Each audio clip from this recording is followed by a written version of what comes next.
я чуть не угробила карьеру мамы. Меня депортировали. После того, как я ей показала облетон, у меня сгорел комп. Я сделала аборт. Как раз тогда начались черные протесты в Польше. Мне не интересен small talk. Мне интересен там true talk. Ну, хотела бы, чтобы украинские лейблы не теряли мои контракты.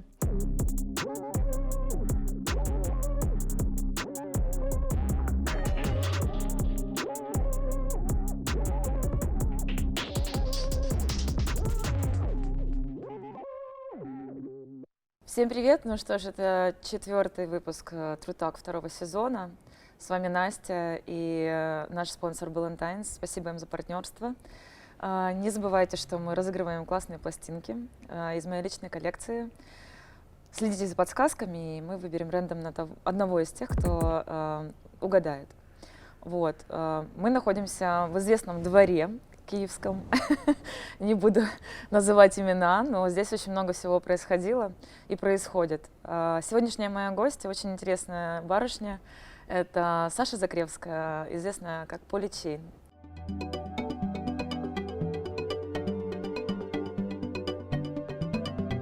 Саша, привет. Привет. Доброе утро. Да. Спасибо тебе большое, что ты согласилась. И мне очень было интересно изучать твою биографию. У меня очень много вопросов. Но расскажи, пожалуйста, как часто тебя называют Полиной? О боже! Последний раз это случилось вот в Одессе буквально на этих выходных. Когда я переехала в Украину, очень часто. Ну, потому что, да, никнейм такой ты выбрала, он не всем понятный, и все думают, что тебя зовут Полина. Но я знаю, почему ты Поли Чейн, но ты можешь рассказать нам еще раз? Это такая есть фича в синтезаторах. Вот, ты можешь соединить их проводом, и их эффекты могут взаимодействовать между собой. Ну, это так, в двух словах. Как ты в одном из интервью сказала, они между собой тусуются. Да, именно так. Ну, но слушай, это уже зависит от отвязности использования девайсов. Ну, очень классный никнейм. На самом деле, я же не знала, я узнала только вчера. Ну То есть, вот. пока я читала, изучала, Что-то новенькое. я думаю, что мало кто догадывается, что это значит. Используйте Google. Да, я согласна. В общем, ты родилась в Киеве. Да. Ты На киевлянка. Нивках, да.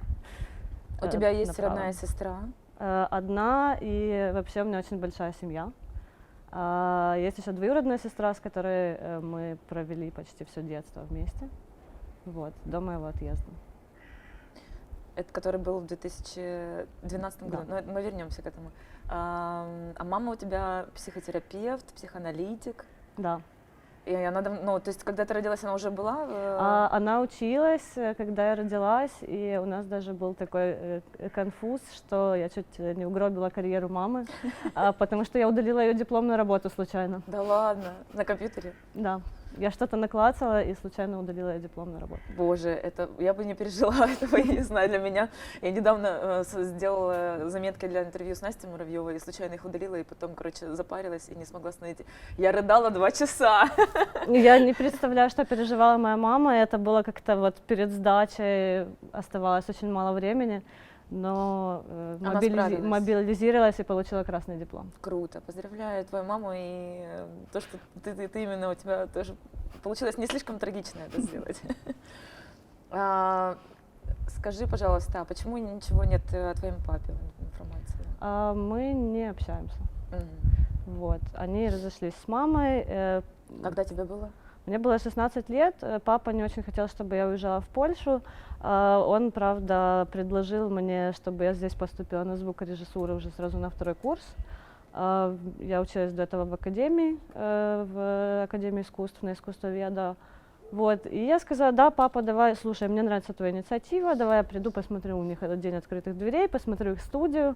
А у нас на то время я играла в группе, мы собирали, как бы у нас была своя реп-база, мы собирали свою аппаратуру. И я пришла, посмотрела на студию звукорежиссерского факультета в Карпенко, мне не понравилось, я решила, что нужно уезжать. Вот. И с тех пор не общаетесь? Мы не общаемся. Капец. Давай вернемся к твоему детству, бэкграунду. Ты с 4 лет училась играть на пианино, Да. который ты ненавидела. Ненавидела я его лет, наверное, с 10. потому что меня достала дисциплина. Вот. А до этого я делала даже неплохие успехи. Была Вот, я там- перспективной пианисткой. Я в 4 классе играла там произведение за последний. Вот. А кроме пианино не знаешь, ну фортепиано больше не знаешь инструмента? Ничего, Нет. ничего? Нет. А что было дальше? Как возникла группа ваша?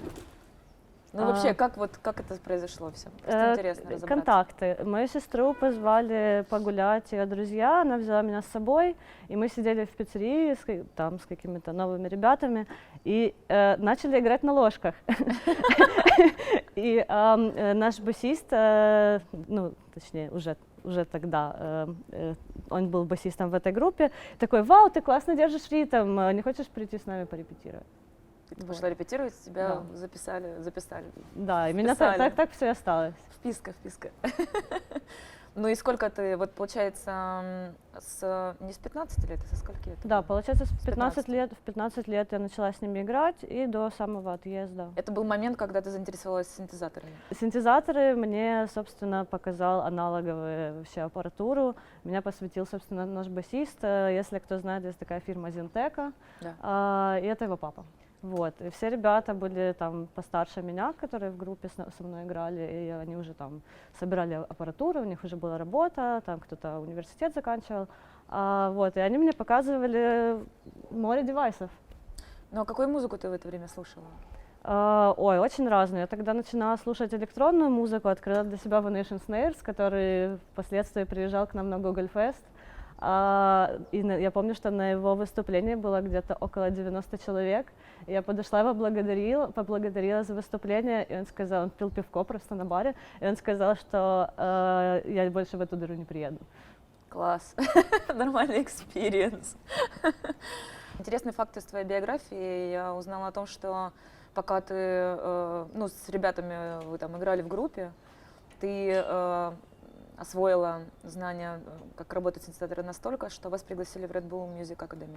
Да, меня вот, собственно, и Тараса Кушпитовского, нас пригласили как часть лекторов здесь, в Киеве. В Киеве Это был, ну, это был не совсем Red Bull Music Academy, приезжал лектор с Red Bull Music Academy, Тони Начуку, его, по-моему, звали, он из UK, и мы ему как бы вместе с ним вели эту лекцию. Он в основном рассказывал про Logic Pro, я тогда была мало знакома вообще с софтом музыкальным, и, ну, по сути, им нужна была от нас аппаратура и наше присутствие. Вот. Ясно. И потом, значит, ты поступила в Национальную академию изобразительного Нет, искусства. это я тогда уже училась, я тогда была уже на 2 курсе, мне было 18. Вот, я просто последний год, который закончил в 16 университет. Круто. И потом ты... Университет, школу, точнее, да, 11 класс. И потом ты поехала, значит, в Польшу учиться на графического дизайнера. Город Луч по-польски. Саш, ну расскажи, как вот вопрос с языками. Польский ты же в школе учила, не учила? Учила чуть-чуть польский в школе. У меня была немецкая школа вообще. Не особо владела тогда английским. И я выучила польский на курсах за 3 месяца до отъезда. До отъезда. Но ты говорила, что у тебя был вариант еще учиться в Германии. Был такой вариант. Я даже сдавала Deutsche Sprachdиплом. Это, ну, это как TOEFL английский, типа ты получаешь с таким дипломом возможность учиться за границей. Ты сдала, получила? Я сдала, но прикол в том, что его нужно пересдавать каждые 2 года, потому что язык — это не кататься на велосипеде, это нужно практиковаться. Согласна. Ну а в Германии ты тоже собиралась поступать на графический дизайн? Я вообще смотрела разные варианты и по музыке, и по дизайну. Вот, я даже нашла факультет музыкальной терапии в Берлине. Нифига себе. Вот, но так и решила не сдавать вступительный экзамен. А почему выбор пал именно на графический дизайн? Откуда возник интерес к этому? Я училась на искусствоведа в НАОМе, и от теории решила перейти к практике. И как прошел твой курс? Я так понимаю, ты училась 3 года? Я училась 3 года, да, закончила бакалавра. У меня диплом по вообще геймдеву, по геймдизайну, но я так и не работала с игрушками, кроме того, как я написала музычку для одной игрушки мобильной. А во время обучения в этом городе Лодзи, Лодзь. я читала о том, что никто особенно не поддерживал твой энтузиазм в музыке, но ты все равно как бы работала, писала музыку до переезда в Варшаву, да? Да, ну, как бы я на 1 год, наверное, забила и писала не так активно, но я скачала Ableton и начала его изучать потихоньку, там, сама что-то делать. Вот, потому что раньше мне показывали знакомые такой софт назывался Reason. До этого, ну, я вообще не имела с продакшеном никакого соприкосновения, и меня этот софт напугал. Да? То есть обломал тебя немножко? Да. А почему именно Ambient? Ты же с него начала? Потому что, ну, не было драм-машинки. Ясно.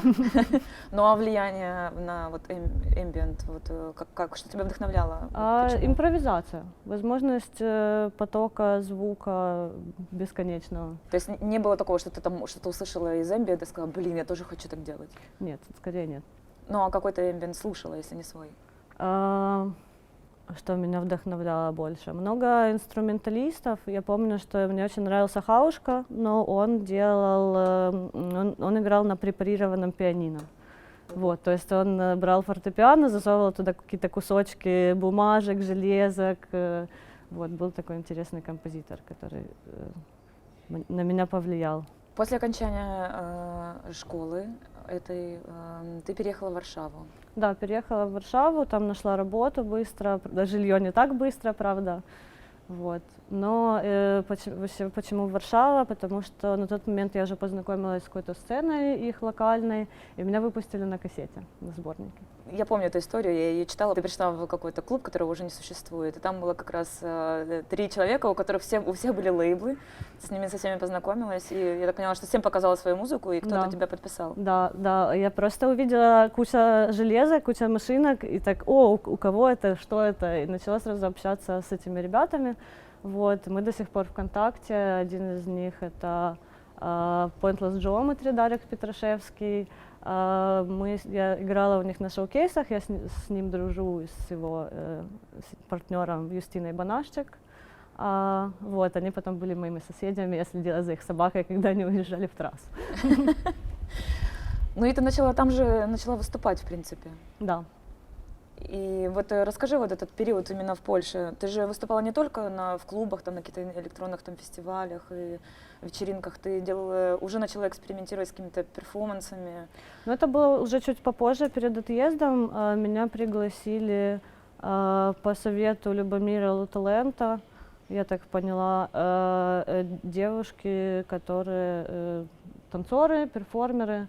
И у них там был фестиваль перформативный, они меня пригласили написать музыку к их шоу. Вот. Ну, собственно, как Поличейн ты стала уже выступать конкретно, ну, то есть этот никнейм вообще, артист Поличейн возник именно не в Варшаве, а в Польше. Да, в Польше. Первое выступление у меня было в Лодзе, а потом после переезда в Варшаву меня пригласили, вот, собственно, вот эти ребята, с которыми я тогда познакомилась в Эуфеме, был вот этот клуб. Приезжал Мотоблок, наш украинский артист, который делает фестиваль Гамселить, и меня поставили играть вот с ним. Круто. Да, и он меня тогда пригласил, я ему очень понравилась, и он меня тогда пригласил на свой фестиваль, это был мой, по-моему, первый украинский привоз. Ну, знаешь, я заметила, вот сколько я брала интервью, и мне кажется, что ты самый образованный артист из нас, из всех. Ну, то есть единственная, кто вот столько училась, и там, и то умею, и то умею. Скажи, пожалуйста, насчет графического дизайна, вот сейчас навскидку, заглядывая наперед, сколько обложек тебе пришлось нарисовать для релизов, и сколько из них были для твоей музыки? Сейчас, кстати, скоро выйдет обложка моя у Accelerator, сборник. Это последняя. Я думаю, штук 10.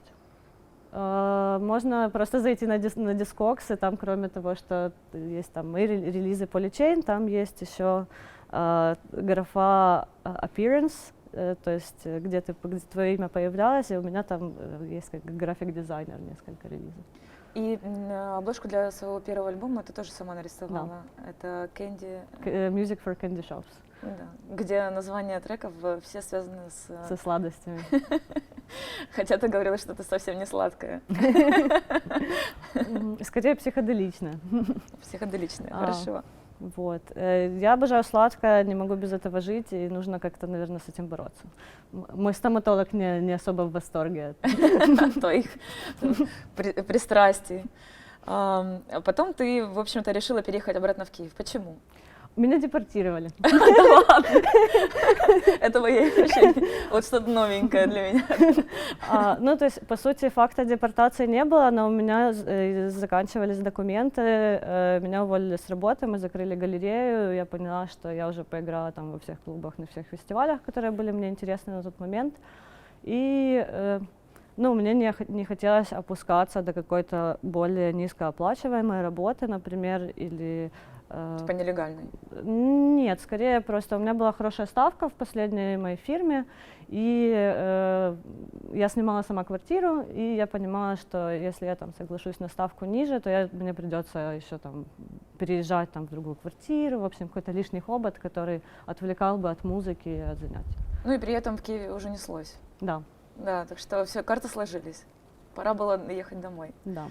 И ты сюда переехала, и как вот здесь, собственно, ты вот вернулась, как-то в тусовку вливалась, ну вообще, что происходило в этот период? Ой, как-то очень долго я решила от скуки, потому что, ну, у меня были какие-то еще букинги в Польше запланированные, поэтому я просто каталась там.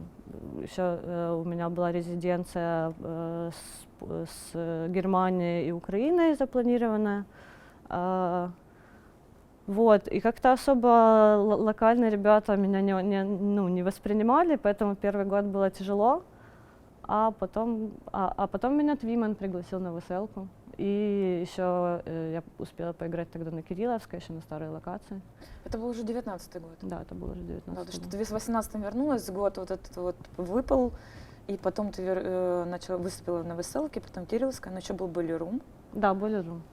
Но Boiler Room, мне кажется, вот это было первое мероприятие, где тебя реально заметили, потому что поскольку на тот момент в Украине прошло всего 2 Boiler Room, и ты была звездой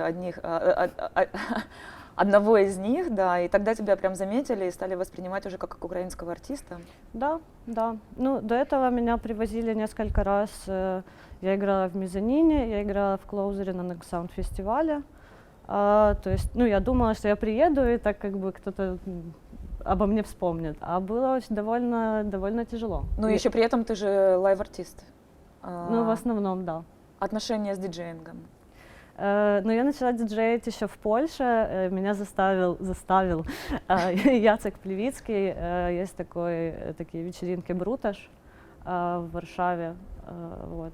И он такой: Саша, все, хватит играть лайвы, типа, давай покажи, что ты там слушаешь, да. И, собственно, выпихнул меня на сцену, после чего я сказала: я больше никогда этого делать не буду. Яцек, что ты со мной сделал? Травма. Да, вот, а потом как-то и там понеслось, потому что, ну, диджеинг это проще, там, ну, ты не так долго готовишься, как к лайвам. Вот. Ну, а скиллы, вот где ты тренировалась, училась, что происходило? У меня был доступ там к декам, был клуб К-55, вот, можно было туда приходить тренироваться, у кого-то из знакомых тоже, там, иногда брала винилы, у кого-то тренировалась. И как долго ты тренировалась к своему первому выступлению? Первое выступление я вообще играла с трактора, поэтому тут как бы особо тренировки не нужно было. Вот, а потом с деками. Вот больше всего я помню, что я научилась, когда меня Яцек позвал уже на последнюю вечеринку перед моим отъездом. Это было закрытие, последняя вечеринка Брутажа, по-моему, или предпоследняя. Ну, короче, не суть. И он меня поставил играть с Дитеком. Дитека вот в прошлом году, может, кто помнит, привозили на Натуру, он открывал фестиваль Натура. Вот, это такой диджей, который играет около 20 лет уже. Мгм. И он играл с винила, и он мне написал за 2 дня до вечеринки, говорит: Саша, а какой ты играешь электро? А у меня был закрытый плейлист на ютубе, я ему выслала этот плейлист, он такой: все, я понял, какие пластинки собирать. И мы играли 3 часа с ним, и я просто столько подсмотрела всяких фишечек у него, там, как он сводит, и что я вот с этого гига научилась больше всего. Круто. Такой экспириенс очень важный. Вообще, я обожаю бэк-ту-бэки, потому что ты можешь не только там музыкой обмениваться сразу, сходу, а еще и смотреть на стиль. Да. Я никогда не видела тебя играющей с пластинкой. Да. Почему? Я только на радио разве что играла с винилов иногда, но я перестала их собирать, потому что пластинки это дорого. Я согласна, да. Пластинки правда, это да. дорого. И долго. Когда закажешь и ждешь себе непонятно сколько. Ну, во-первых, да, во-вторых, я вообще очень любила, там, приезжаешь в какой-то новый город, где ты играешь, и, типа, обязательно программа, Рекорд-шоп. поход в рекорд-стор. Да.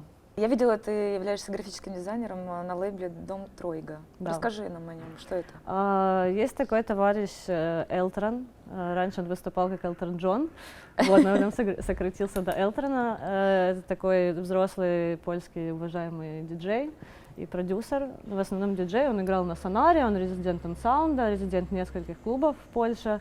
Это вообще товарищ, который мне очень-очень помог в начале моей карьеры в Польше. Типа, меня поверил, меня там впихал, чтобы я занималась. И тоже мне очень много показал Ableton и вообще продакшн. И вот он решил запустить свой лейбл и меня позвать в качестве дизайнера. И сколько это уже, ну, когда это стало? Первая пластинка вышла в 2018 году, Джакса. У него есть еще трек с беженцем на нашей компиляции, который я тебе подарила на день рождения. А оказалось потом, что беженец меня тоже опередил. подарила. Да, у меня 2 пластинки такие. Расскажи, пожалуйста, кто такой Бартош Кручинский, почему я о нем читаю в каждом интервью. Мне кажется, что это имя имеет какое-то очень большое значение, но не все знают, кто это. Earth Tracks, Бартош Кручинский. Я его называю польским Кала, потому что у них очень похожа вообще история, ну, что они оба пишут для рекламы, там Бартош пишет тоже продакшн для рэперов, для поп-звезд польских. Очень талантливый диджей-продюсер. У них был когда-то такой дуэт вместе еще с другим чуваком Птаки. У них там, по-моему, несколько бойлер-румов. Вот, они были супер-супер популярные, но потом на пике популярности расстались. И как раз когда они расстались с Яромиром, Бартош предложил мне записать пластинку вместе. Вы записали альбом? Да. Ты говорила о том, что вы просто джемили, и потом из этого всего вы выбрали 7 треков. Да, было треков, наверное, там почти 30. Вот, и мы выбрали самые сильные, и один какой-то из них мы дописали уже в процессе, когда уже сделали все остальные. И ты к этому релизу тоже сделала обложку. Да. Могу еще рассказать, точно, я вспомнила про последний трек. Последний трек мы записали, когда ехали вместе на фестиваль. И Бартош... Какой фестиваль? Фестиваль Таурон. Мы там оба выступали. В общем, это был как раз дневная программа с эмбиентом на фанкшн-ванах. Первый раз тогда в жизни играла на фанкшн-ванах, отлично отстроенных, на аутдоре. Я всегда на это ругаюсь, потому что фанкшн-ван, я считаю, что это типа внутреннее. Ну да, я согласна. Вот. И у Бартош тогда себе купил новый синтезатор, и мы решили его включить в поезде. Там, нам повезло, была розетка. И мы пока ехали на этот фестиваль, там, ну, поезд где-то 4 часа, и мы пока ехали на этот фестиваль, мы там наклацали кучу всяких пресетов, какие-то мелодии придумали, вот, и с одной из этих мелодий вышел последний трек. Классно, такой экспромт получился. Саш, в твоих интервью сказано очень много о фестивале Unsound. Это на самом деле очень крутой фестиваль, и тебе повезло, как бы, ну не как это повезло, просто так получилось, что ты выступила сразу на крутом Unsound, на трушном польском. Как это произошло и вообще как ты туда попала? Что... Первый меня сначала меня начал Яцек Плевицкий приглашать на вечеринки Бруташ. Я там отыграла один лайв в Варшаве, один лайв в Кракове. Вот. И Яцек, я так понимаю, что он принимал какое-то консультативное участие в кураторской программе ансаунда и меня туда посоветовал. Вот, я тогда открывала вторую сцену, по-моему, это было в пятницу, да, в 2016 году, и это было еще до выхода первой пластинки. Круто. И потом ты же выступала в Украине тоже. Да, выступала в Украине, во Львове, я разогревала Роберта Хенке. И очень шутила по поводу того, что Роберт Хенке, как один из разработчиков Абleton, и, типа, а он вообще знает, что у нас половина музыкантов и продюсеров работает на, извините, пизженом софте. Да, но это у нас есть такая тема в Восточной Европе, да.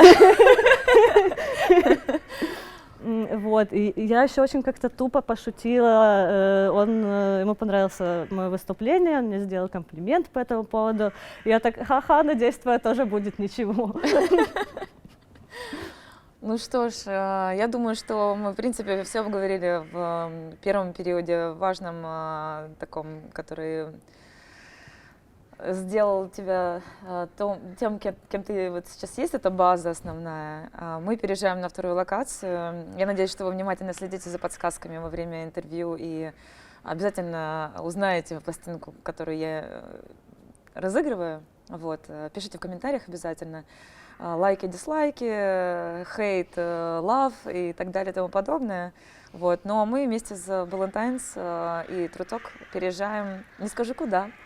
Если хейт, то конструктивный, пожалуйста. Да, пожалуйста. Ну, на самом деле уже все равно, я уже так привыкла. Так что до встречи на следующей локации. Ну что ж, мы переместились на следующий блок и, соответственно, на следующую локацию. Сейчас мы будем говорить о современном этапе, то, что происходит у нашей гости на сегодня. Не забываем про подсказки с пластинками, не забываем про Valentine's, выпиваем все вместе.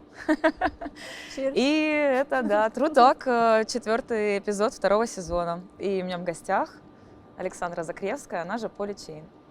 Саш, расскажи нам, пожалуйста, о тех мероприятиях, в которых ты успела поучаствовать в Украине, что тебе больше всего запомнилось? И что вот и почему? Ну вот веселка была супер в Ричпорту у Твимана. Вообще очень люблю Твимана как куратора. Мне нравятся люди, которых он привозит не только в рамках веселки, еще у них есть Parental Advisory. Я помню, я там познакомилась с No Moon. Я его очень люблю, я передала ему тоже пластинку на вечеринке у Стаса. Вот. И в Ричпорту было в очень красивом здании, там такая мозаика на второй сцене. И я помню, что я там была когда-то на концерте Black Laser, где играл Костя Лобанов в 2009 или 2010 году, и они играли боже, как это называлось? С Nintendo DS была какая-то корговская программа, и там просто стоят 4 типа, играют электро, очень красиво, и тут я играю на этой локации, вау.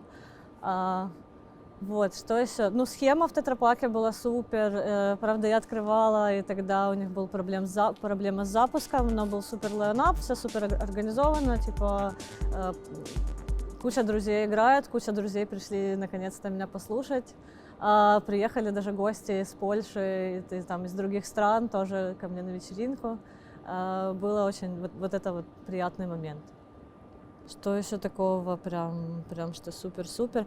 Когда мы с тобой играли во Львове. Да? Мне понравилось, потому что я тогда еще успела пообщаться с организатором «Земляне», и он сказал, что это первый раз вот в этом помещении они сделали тогда ивент, и там первый раз ставили звук, то есть это была проба пера, но у меня была, проблема на саундчеке. Я ругалась ужасно, мне все не нравилось, а потом пришел Сплинтер, и мы наконец-то развиртуализировались со Сплинтером. Вот, и помог мне настроить звук, и все было просто, как на лайв, было идеально. Кайфово. Да, мне очень понравилось. Расскажи, пожалуйста, про жанры. Почему вот ты же выбрала, больше так ломаные ритмы, электро, это все твое, тебе вот больше всего в этом нравится писать, хотя ты очень часто выступаешь именно на техно-вечеринках. Как вот так получилось, что ты именно вот тебя в эту сторону потянула? Дело в том, что у меня есть очень много неизданного материала с ровной бочкой. который я играла еще не используя Ableton, не используя перкуссию как таковую, кроме, собственно, бочки. И мне этот материал как-то очень наскучил. Я поняла, что к моей музыке, к моим вот этим паттернам каким-то странным намного больше подходят поломанные ритмы. Плюс я когда-то влюбилась в электро, ну, снова, как бы в украинское, когда услышала Вову Гнатенко. Вот. Я тогда услышала его первый раз в отеле на вечеринке «Шаффл». Это такие экспериментальные IDM в основном формат, вот, с лайвами, проходят в основном в отеле. И я тогда услышала его в первый раз, он играл электро-лайв, это было абсолютно потрясающе, это, наверное, вот тот украинский артист, который на меня больше всего повлиял. О, это интересно, это интересно. У меня такого вопроса не было, но классно, что ты об этом сказала. Ну, я его потом привозила еще в Варшаву. Это, правда, был мой не самый удачный кураторский опыт, потому что я очень извиняюсь перед Вовой. Это был его первый перелет заграничный, и я забыла ему сделать чек-ин. И просто Вова звонит мне из аэропорта и говорит: Саня, тут с меня просят денег, типа, помогите, пожалуйста. Я просто беру такси, мчу, типа, в аэропорт. Да ладно, прям Вот. так сложно?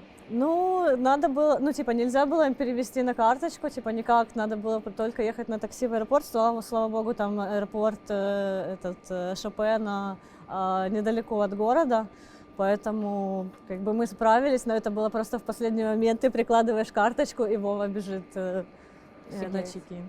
Интересно, но вот насчет, ты говоришь, кураторства, а насчет менторства? Ну, Есть у тебя опыт вообще, ну, вот, обращались ли к тебе, там, помоги, расскажи, научи, объясни? Ой, 100 раз. Я сейчас преподаю в модуле, как, ну, рассказываю, собственно, про лайвы в основном, про то, как их строить с софтом, что использовать из железа, что вообще для чего нужно. И у меня там обычно по 15-20 человек учеников. Плюс потом есть общий чатик, где все переписываются, можно как бы позадавать вопросы.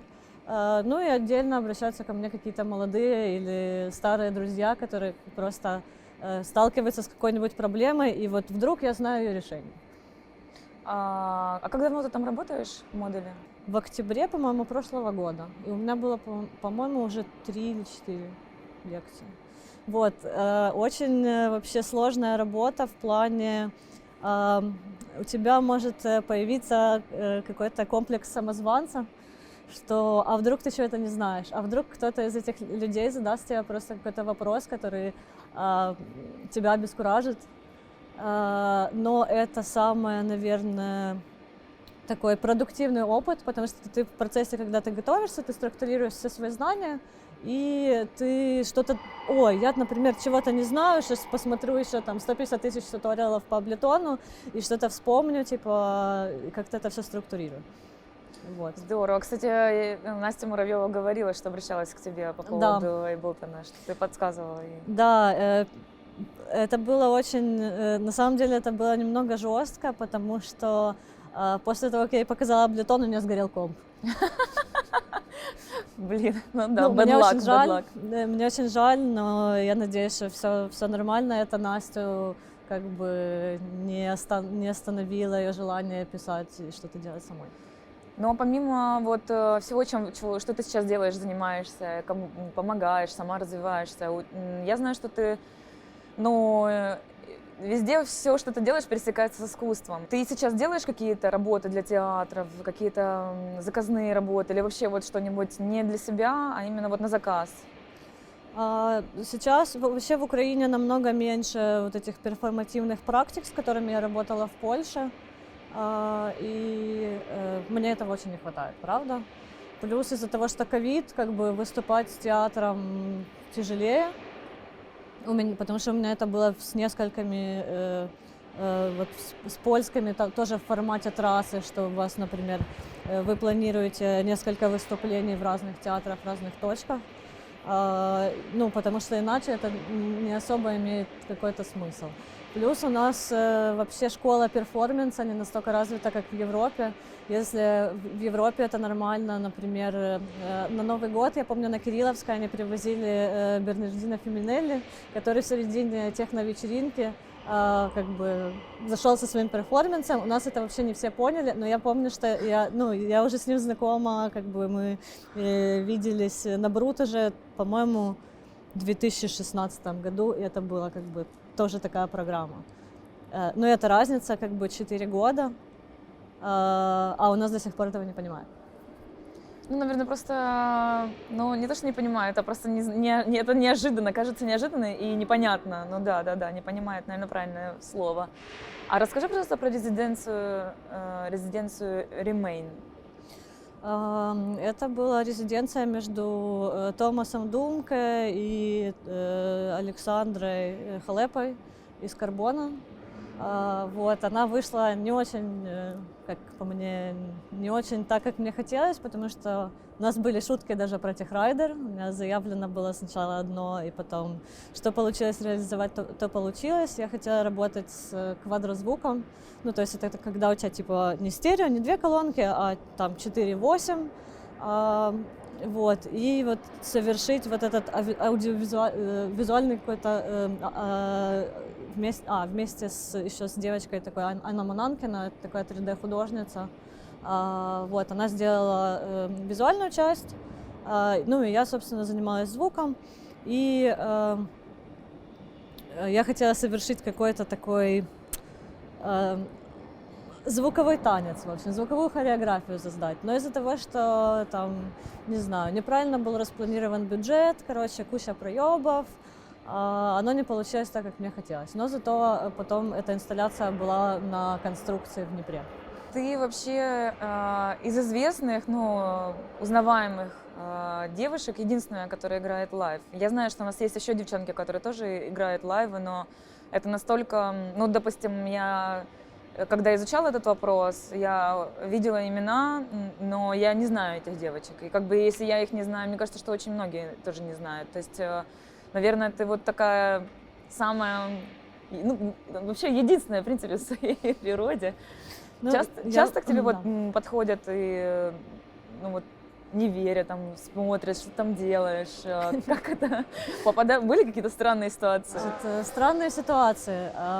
Вот в этих выходные, 17-го, получается, числа, я играла в Одессе, и у меня, наверное, человек 5 спросила: ой, а ты свою музыку пишешь, ты сама музыку пишешь? И так, блин, ребят, я в смысле, я ж с лайвом приезжаю. Нет, у меня там гномики какие-то сидят, вместо меня играют, пока я там, не знаю, что делаю. В общем, на самом деле, вот до этого момента я как-то не обращала внимания на эти вопросы, может, потому что их не было раньше так много. И мне, конечно, безумно приятно, что ты отметила меня как лайв-артиста. Я тоже заметила, у нас довольно много девочек, именно диджеев, которые там турили до ковида. Вот Яна Вудсток, например, она тоже пишет свою музыку. У нее выходило на нескольких компиляциях, ну там несколько треков, но своего релиза у нее еще не было. Вот, мне вот интересно понаблюдать за Яной, да, что она выдаст. Странные ситуации еще. Я помню, когда я первый раз играла на ансаунде, парень, который ставил звук на площадке, как-то очень пошутил по поводу моего низкого уровня, имея в виду низкие частоты. Вот. Раз еще, я помню, когда у меня был саундчек в одном польском городе, на одном андерграундном фестивале, там, значит, это было какой-то ДК, одна из сцен. И я пока делала саундчек, у меня там была довольно такая разночастотная структура, и звукореж сразу же выключил звук и сказал: а это что, сломалось что-то? Но вот вообще предрассудки по отношению к девочкам, которые, ну ладно, я понимаю, когда там, не знаю, я на самом деле ничего не понимаю в этом смысле, я не понимаю, когда относятся к девушкам с предрассудками, но вот даже когда ты приходишь со своей, там, не знаю, сетапом, ты играешь лайв, все равно как бы вот эти вот шуточки и все. Ты понимаешь, ну, как ты думаешь, откуда это пошло и почему это происходит? Мне, наверное, повезло, потому что я не сильно заметила вот в свою сторону каких-то таких, ну, типа сексизма вообще, в принципе. Ну, может, потому что я стараюсь вести себя профессионально. И как-то, ну, не возникает вообще вопросов. Ну, я бы тут хотела добавить, что мне кажется, что проблема еще заключается в том, что очень много сейчас на сцене девчонок, которые, ну, как бы выпускают музыку как свою, но на самом деле очень многие задаются вопросами, а когда они ее пишут, почему нету видео из студии, почему нету никаких там, ну вот нет никаких признаков вообще доказательств того, что они делают это сами. И Откуда деньги на госпродюсера? в твоем случае, конечно, так не скажешь. Особенно если посмотреть твой для Fact Max видео, которое ты сделала, Patch Charts. Я Patch Notes, да, Patch Notes, да, я на самом деле вообще не знаю, что я там делаю в этом фактмаге, это была идея Standard Deviation перед нашим с NNH релизом. Вот, потому что там в основном модулярщики, а мне как бы, ну, я любитель готовых решений, я люблю покупать синты, которые вот они уже готовы, тебе не нужно ничего собирать, там какие-то проводки, вот это мне как-то, вот Стасик мне показывает, Толкачев, да, но я не могу сказать, что меня как-то сильно тянет к таким решениям. А Patch Notes, оно как раз, эта серия больше о модулярщиках. И я помню, что ты писала, что ты разогналась со 120 до 150. За который промежуток? Ну, это лайв-схемы, по-моему, да. Причем, что там половина была супер спокойная в самом начале, но у меня есть такие ambient треки, типа безбитовые, которые там в 136 BPM. Вот. Поэтому тут, возможно, моя позиция, мое понимание вообще этого жанра ambient и вообще жанра какого-либо, там, если ярлычность, если цеплять на кого-то, что она расходится, потому что для многих ambient это, ну, типа 100 BPM. Ну да, да, это правда. А скажи, что ты думаешь, что ты знаешь о том, как работает система с роялти, авторскими правами? Вот, насколько я заметила по тебе, ты очень ты отслеживаешь буквально все, и там, если что там где-то не так написано, ты мне напишешь, там, Настя, вот тут там неправильно написали, исправьте. То есть ты реально вот скрупулезно в этом Разрешите смысле. доебаться. Да. Я так культурно, ты прям по-честному. Ну, Так да. и есть, да. Но вот, а как ты справляешься с вопросами Слушай, об остальном? это опыт, как бы у меня же там, ну, уже не первый релиз, ну, несмотря на то, что у меня их еще не так много, но другие музыканты делятся своим опытом, там, ты когда играешь где-то, кто-то тебе что-то рассказывает, ну, и ты стараешься просто контролировать процесс, потому что роялти, ну, например, если ты издаешь на немецких лейблах, оказалось, что ты как не немец не имеешь права на их роялти.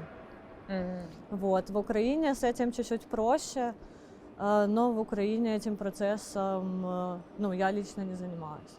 Теперь у меня есть агент, слава богу, и как бы все вот такие вопросы решает он. Кстати, насчет агента. Как это получилось? Ты же сейчас, ну, ты в рустере французского, да? Не, я сейчас в итальянском Vai Victis. Ты перешла? Да, я была во французском агентстве, вот, вместе с Drag Culture, моим любимым, такой даркушный артист, такое у него темное, тяжелое техно. И это случилось сразу после Boiler Room, у меня было 4 предложения, вот я выбрала одно из них, а потом параллельно мне писал еще Лука из Vai Victis. Это бывший агент Экстази. Это, короче, мужчина, который бегал за мной полгода. Класс. Вот, пока мой французский агент не сказал мне, слушай, ну, ковид, я как бы ничего не могу порешать. И только тогда я сказала, что Луке, все, вот, ну, вот такая вот ситуация, я готова с тобой работать.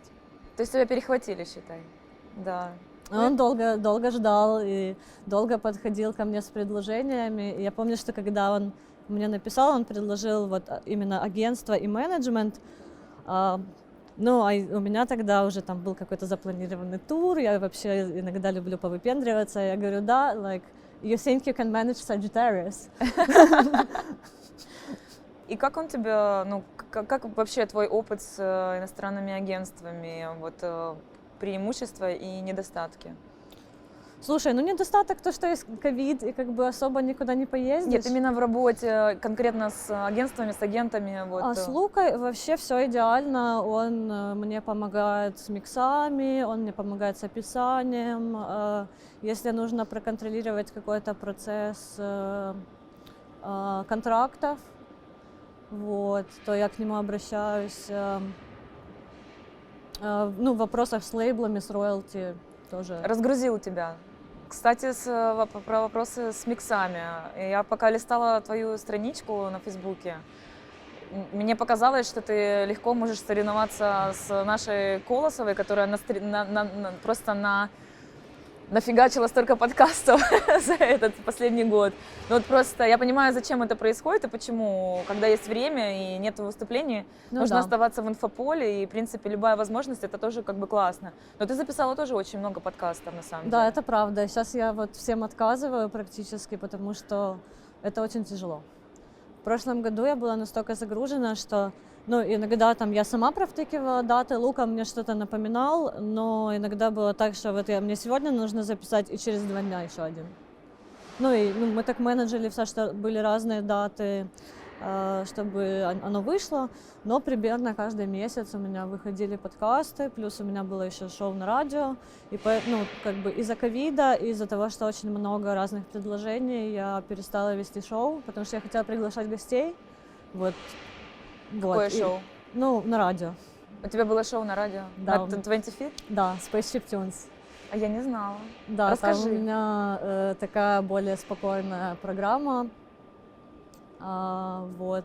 Ну, в общем, такой саундтрек для космических путешествий. Класс. А сколько просуществовала программа? Я вот ничего не видела. Я где-то 7 выпусков сделала. Один был вот с Томасом Думке, с директором, с куратором вот этой резиденции с Дрезденской, и он директор фестиваля. Вот, немецкий. И я помню, он ставил пластинку Игоря Цимбровского, нашего украинского артиста. Но это было, правда, переиздание, не оригинальное, потому что оригинальное вышло там что-то в 93-м году, я уже не помню. Вот, и я помню, когда он мне показал эту пластинку, я так, вау, вообще, вау. У нас такая музыка выходит, и это еще не женский вокал, а мужской, у него вообще потрясающий голос у этого Игоря Цимбровского. И это было в прошлом году? Удивительно, я вообще пропустила это. Ну... В прошлом или в позапрошлом? Я уже не помню. Ну расскажи нам, как ты, собственно, карантин-то пережила? Переживаю. До сих пор. На самом деле как-то стало поактивнее из-за того, что Украина, наверное, единственная страна, в которой сейчас что-то происходит. Нам завидует сейчас вся Европа. Это правда. Но пусть не завидует, потому что у нас, скорее всего, не будет пенсий, в отличие от Европы. Вот. Вообще очень тяжело вначале было, потому что вот как раз в момент, когда у меня начало все разгоняться, у меня там на 4 месяца вперед, если не больше, было расписаны даты, фестивали. Я попала тогда в Shape Platform в ростер, это там несколько топовых фестивалей, там же и Unsound.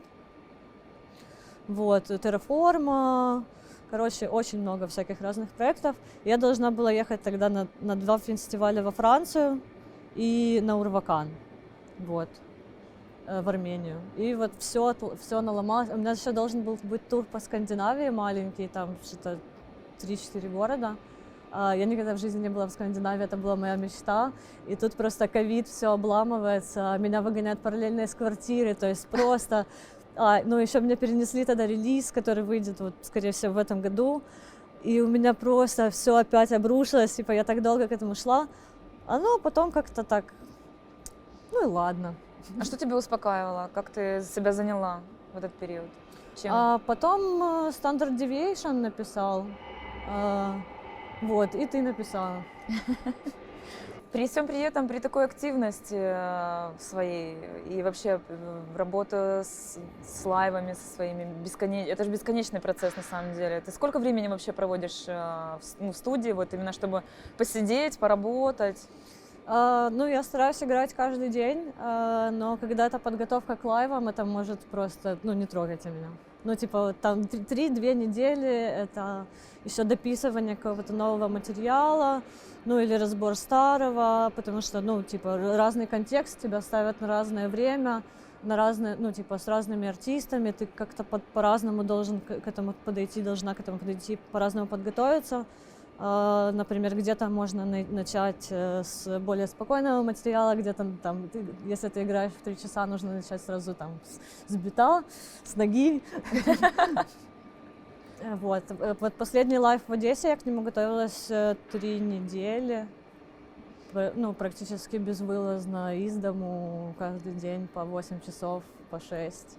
Было такое, что ты оставалась недовольна своим лайвом, своей работой? Естественно. Ну, Часто не в такое Одессе. бывает? Ну, вообще часто, и, ну, как бы недовольство — двигатель прогресса. Типа, если ты всем доволен, значит, ну, по-любому что-то не так. Я помню, впервые я тебя пригласила на стрим «Нечто», это было ровно год назад, и ты пришла выступать с лайвом, и у тебя были траблы с компьютерами, так поняла, с программой слетала. Да. И как часто такое бывает вообще, и как ты, ну, собственно, выкручиваешься в таких случаях? Ну вот в прошлый раз я подумала хорошо и взяла еще свои демки, скинула на флешку, поэтому я выкрутилась. И я готовила подкаст, и у меня был собран плейлист на этот подкаст, поэтому я как бы свои треки помешала с тем, что я готовила на подкаст, ну и как-то оно вышло. А самая жесткая ситуация была, когда после саундчека у меня ну просто вырубился синт, я не знаю, из-за перепада напряжения. Такое бывает. Просто слетели все пресеты. Мы 3 часа со всеми там техниками пытались это как-то настроить. Не знаю, найти бэкап. Ничего не получалось. Мне пришлось взять просто инструмент у своего товарища, собственно, Бартуша Кручинского, о котором я рассказывала перед этим. И из-за того, что мы с ним, когда ехали в поезде, понакручивали что-то, поизучали этот синтезатор, я отыграла лайв, после чего ко мне подошел Мэтт Шульц, директор ансаунда, представил меня своей маме и такой: ну ты же поиграешь у нас в этом году, Саша.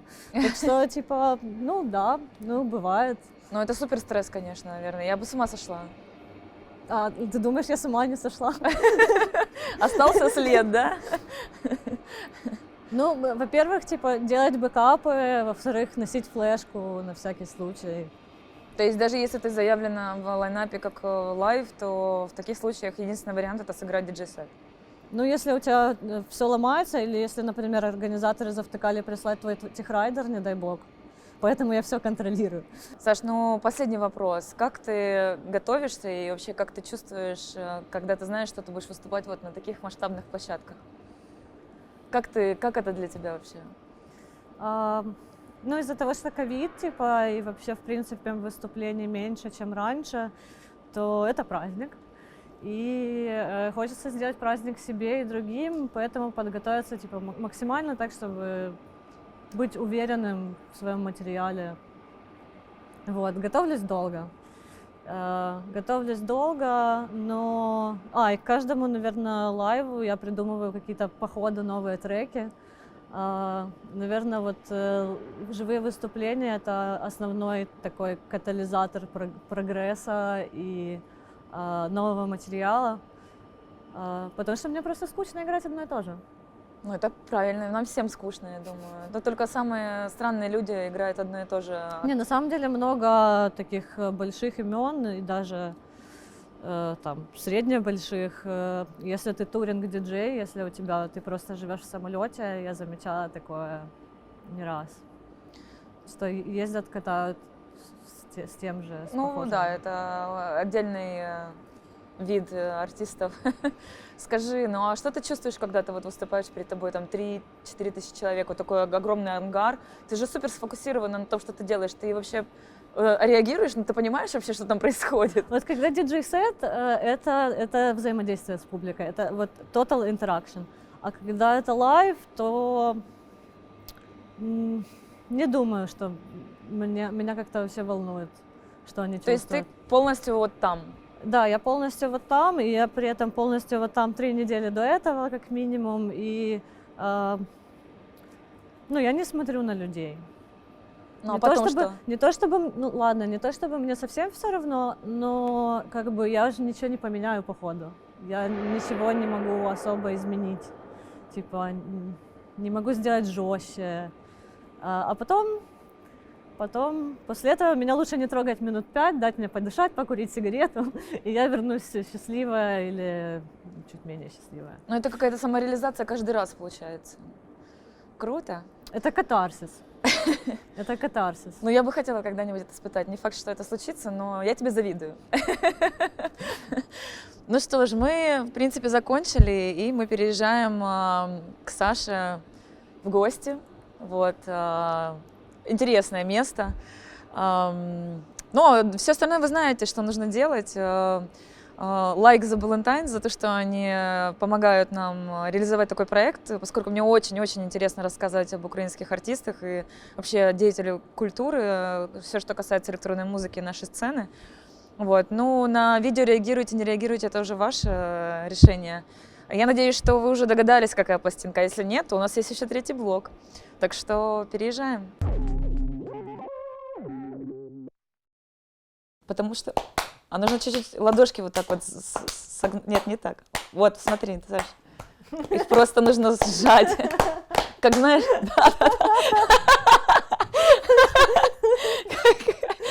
Саша, как хлопать?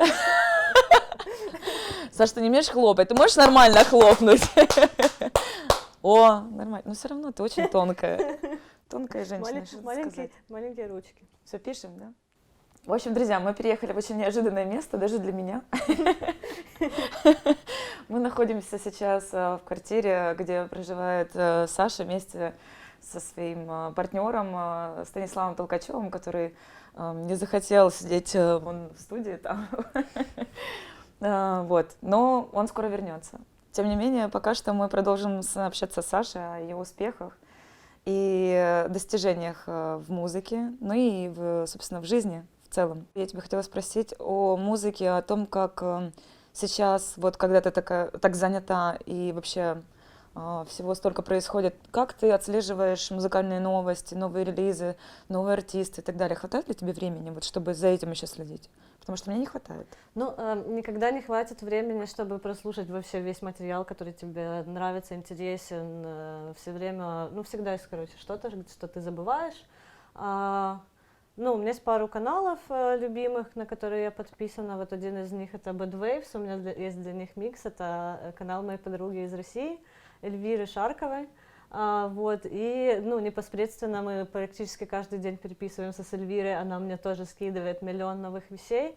Ну и подготовка к диджей-сетам — это вообще отдельная история, это когда ты просто сидишь, двигаешь, ты можешь, не знаю, такой, ой, там, перед сном сейчас посмотрю релизы, а потом понимаешь, что уже 4 утра, находишь себя в каком-то неудобном скрюченном положении, так, скоро работа, вставать на другой проект. А ты стабильно этому время уделяешь, или ты готовишься конкретно к каким-то сетам, когда вот есть цель? Ну, я стараюсь как-то распределить это время, но перед сетом это самое активное обычно, потому что это не только поиск, это еще и сортировка. Ну да. Вот, потому что альбомов много, ты можешь сидеть, слушать, активно слушать, а когда ты готовишься к сетам, это скорее, ну, как ты, не знаю, приходишь в магазин с пластинками и просто переставляешь иглу каждые, там, не знаю, Ну да, 4 понятно. секунды. Есть какие-то открытия новые за последнее время? Что-то, что тебя удивило в музыке? Меня вообще очень, ну, сложно, наверное, в последнее время удивить из-за количества просматриваемого материала. Но мы сегодня ехали пока в машине, я вам рассказывала про Райана Тренора. Это такой музыкант из UK. Вот, я когда-то купила его пластинку и забыла о ней, а в прошлом году мы были с ним вместе в Shape Platform в Ростере, и у нас вышло вместе с ним на сборнике Accelerator. Ну, не отдельно, не вместе трека, а отдельно мой, отдельно его. Я знаю, что ты еще являешься... Какую функцию ты выполняешь в проекте, в медиаканале Your Art? Я дизайнер, арт-директор. И что ты делаешь? Я занимаюсь визуальным контентом, support your art, то есть это обложки, какие-то там social media штуки. Придумываю визуальную концепцию, например, если у нас есть какая-нибудь колонка, то есть мне нужно придумать, ну это как бы колонка, это регулярная вещь, там раз в месяц, раз в сезон, и мне нужно придумать визуал, как это будет выглядеть вообще в принципе. Вот скоро у нас готовится спецпроект, ждите. Что тебе больше всего нравится в этой работе, именно в Your Art? Моя команда. У меня, наверное, никогда не было такой классной команды, где есть вообще супер симбиоз. Я с ними работаю уже почти год. Получается, да, вот в мае 2021 года будет ровно год, как я с ними работаю. И до этого у меня был абсолютно разный опыт командной работы. Иногда он был классный, иногда был ущербный, травматичный. Особенно, когда ты находишься под прессом депортации. Вот. А это первые ребята, девчонки, которые, ну, мало того, что это интересный контент, все время, ну, мы пишем про искусство, какие-то новости, иногда даже я что-то нахожу в интернете, какие-то новости, связанные с искусством, и так, о, девчонки, зацените, а мы про это писали, и выходит новость. То есть, ну, типа, это не входит в мои рабочие функции, но из-за того, что, типа, командная работа вот настолько настроена, у нас куча общих интересов, то, да, то я То есть можно сказать, что у вас не совсем рабочие отношения, а просто вот как команда единомышленников. Да, это точно. У нас как-то наш главный редактор предложила встречаться по понедельникам с утра. Я сначала подумала, блин, понедельник, утро, что сейчас за дурацкое время? А теперь я поняла, что с ними встречаться в понедельник утром — это просто сплошное удовольствие. Ну, типа, мало того, что ты обсуждаешь классный материал, так, ну, это еще и просто супер фан. Ну да, заряд хорошего настроения на всю неделю, да, короче. Точно. Класс. А ты когда-нибудь писала вообще какие-нибудь статьи? Пыталась вот что-то писать именно по текстам? Ненавижу писать. Это, как есть анекдот, я чукча писатель, а не чукча читатель, так вот, это про меня. Я не умею этого делать. Абсолютно. Но вообще я заметила, что вот твоя Facebook-лента, она состоит в основном из информации о музыке, об искусстве и о политике. Насколько ты вообще, ты же, ну, ты активно выражаешь там свою, там, как это сказать, точку зрения, как позицию как гражданин, это вот такое вот в этом плане. Ты очень активно всегда ведешь вот свое мнение, скажем. Я помню, это началось с того, что на вечеринке Бруташ они устраивали такие, скажем, вечеринки под посольствами. Я помню, под посольством Грузии они устраивали. Тогда я просто пришла как гость, чтобы поддержать. А потом я играла у них под посольством Венгрии, когда выбрали Орбана. И Орбан начал, в общем, исполнять хуйню. Нормально, можно так говорить, да. Вот. Ну, Стасику можно, значит, мне можно тоже. Вот, потом, ну, есть коллектив Арамикс, в котором я не состою, но у нас давно с ними дружба, у меня один из первых подкастов для них записан. Ну, это ребята и девчонки, которые вообще, в принципе, занимаются поддержкой женщин и ЛГБТ-комьюнити польского и в искусстве, в музыке в основном. И они занимаются также образовательной программой, то есть я с ними вела одну лекцию на польском по синтам. Я там приносила свой сетап, рассказывала, что там, значит, происходит, как происходит синтезаторная магия. Вот. Были еще ребята и есть, которые занимаются образовательной программой по всей Польше.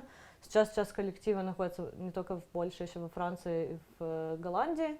И вот если у них есть какие-то инициативы в поддержку, например, сейчас активно ведется поддержка женщин вообще в Польше из-за ситуации с абортами, которая очень жесткая.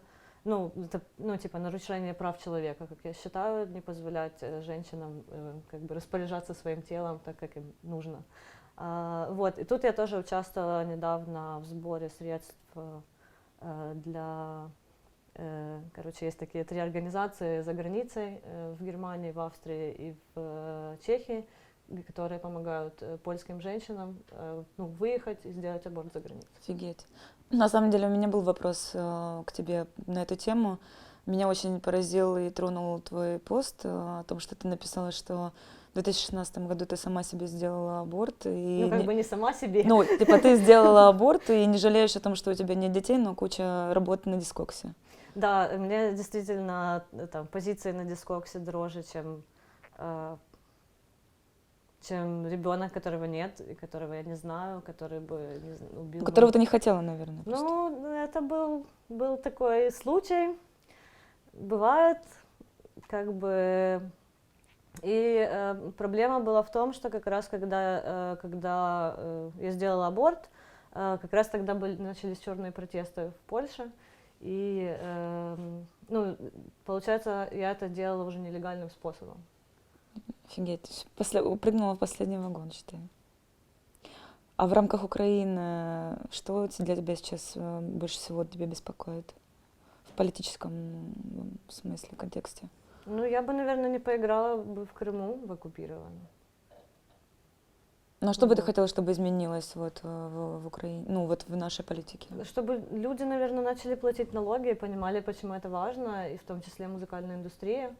Потому что, ну, я сейчас не буду называть какой фестиваль, но я привыкла к тому, что, может быть, я, конечно, избалованная европейская малышка, но я привыкла к тому, что со мной, ну, вообще подписываются контракты, если это в рамках фестиваля. То есть, например, если вы получаете помощь какую-нибудь от города или от чего-то там, от Министерства культуры, ну, обязательно должен быть контракт.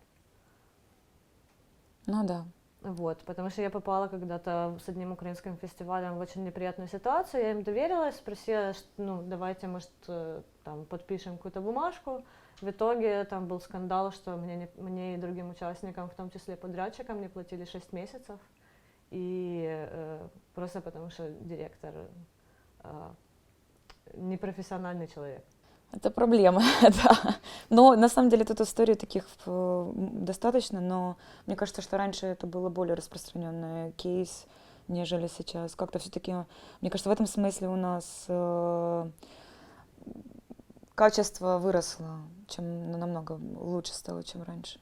Ну, вообще, в принципе, если вот затрагивать тему какого-то комплекса меньшевартости, то я вот на лекциях своим ученикам говорю сразу о том, что если вы соглашаетесь играть бесплатно, вы портите индустрию, вы портите сцену, потому что, ну, как бы это не в ваших интересах. Синтезаторы сами собой не покупаются. Я хотела тебя еще спросить насчет того, как вот наша сцена, да, украинская, то, в каком она сейчас состоянии.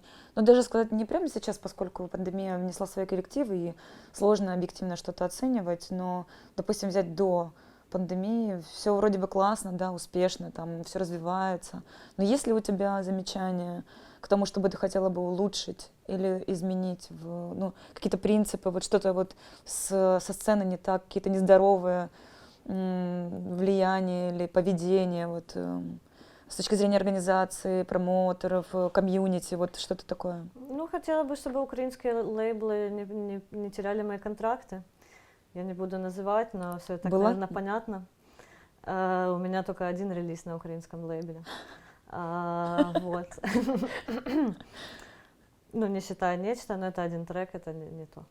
Ну, не считается. Не считается. Ну, еще, ладно, еще коридор аудио. Ну, в общем, хотелось бы, чтобы люди, которые называют себя самыми лучшими, действительно этому соответствовали.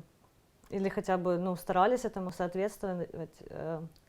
Вот, хотелось бы видеть больше концертов и больше разного формата, потому что, ну, формат рейва, да, прикольно, но как бы сколько можно.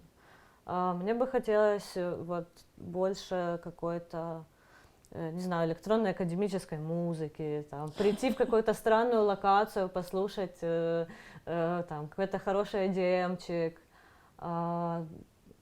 Ну, вот мне бы хотелось больше разнообразия, потому что и больше, наверное, осознанности публики, потому что, ну, я понимаю, что вот такие, там, такая музыка нестандартная, она нишевая в основном. Ну, там, окей, Арка выстрелил, хотя я помню, когда вышел там один из его альбомов «Мутант», это был, по-моему, 2011-2013 год. Ну, это была музыка, которая не всем была понятна. Сейчас он поп-звезда. Вот, и я надеюсь, что благодаря вот таким примерам у нас как бы что-то поменяется, что станет больше разнообразия.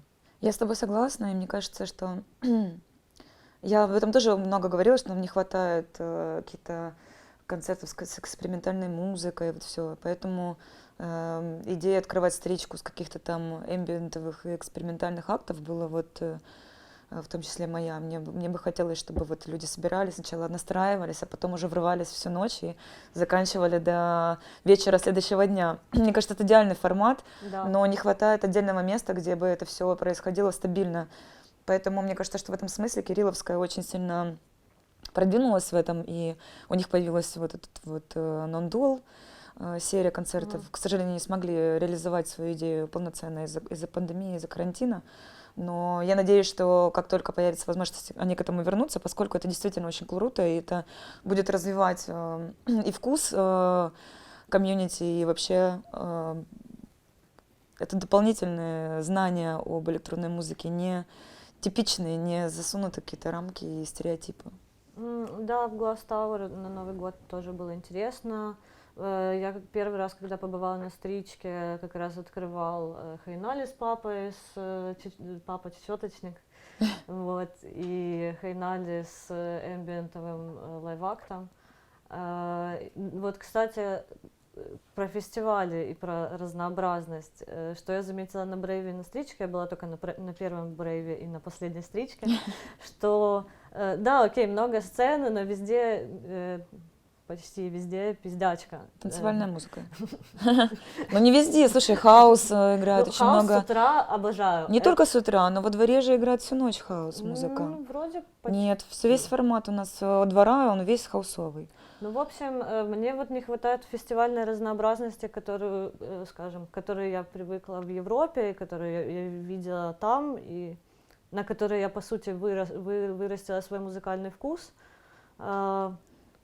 Вот. И есть такой куратор Войчех, сейчас я вспомню, как его имя. В общем, один из кураторов, Войчех Кухарчик, один из кураторов Таурон фестиваля, который мог привести, например, Лоренцо Сенни, после Лоренцо Сенни там играет Принцесс Нокия, после Принцесс Нокия играет дуо из там трио из Австралии, папа с дочками, которые играют каверы на Депеш Мод, и это все происходит на одной сцене в одну ночь. А параллельно у тебя еще там 3-4 сцены, где на одной там какие-то большие звезды, на третьей там танцевальная музыка, и вот одна какая-то такая, еще и с утра эмбиент для тех, кто хочет полежать на травке и отдохнуть. Кстати, я бы очень хотела, я давно жду, когда ребята из Brave Factory привезут Принцесс Ноки. Очень хочу ее послушать. Очень крутая. Вот как раз, когда я была на Тауроне, с ней не приехала ее диджейка, она попросила тогда поиграть Назиру, мою подружку из Казахстана. Круто. Потому что она искала именно девочку-диджейку, которая, ну, с ней поиграет. Офигенно. Повезло.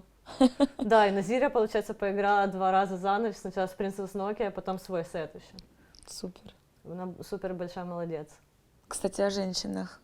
Кто тебя из коллег вдохновляет и впечатляет? Ну вот вообще глобально. Слушай, все по-разному. Украинские девочки вообще, по-моему, дают фору всем. И вот во всем мире, когда началось, как бы, скажем, кампания о том, что давайте поддержим женщин в культуре и искусстве, я так смотрю на украинские лайнапы, а у нас Яна Вудсток, Даша Колосова, Настя Муравьева, там, ну, Син тоже играла как-то почаще. вот ты ездишь везде, ну, так, ну, Ну да, нас хорошо, достаточно прекрасно, девчонок. прекрасно. А Ну, так, мне кажется, что это отличный пример. А, Ты знаешь, все как-то от всех я беру что-то, что мне подходит. Вот у Колосовой отличный стиль для сведения, типа технически. технически она просто бомбочка. Вот, Яна Вудсток, например, она скрупулезно очень подходит к селекции.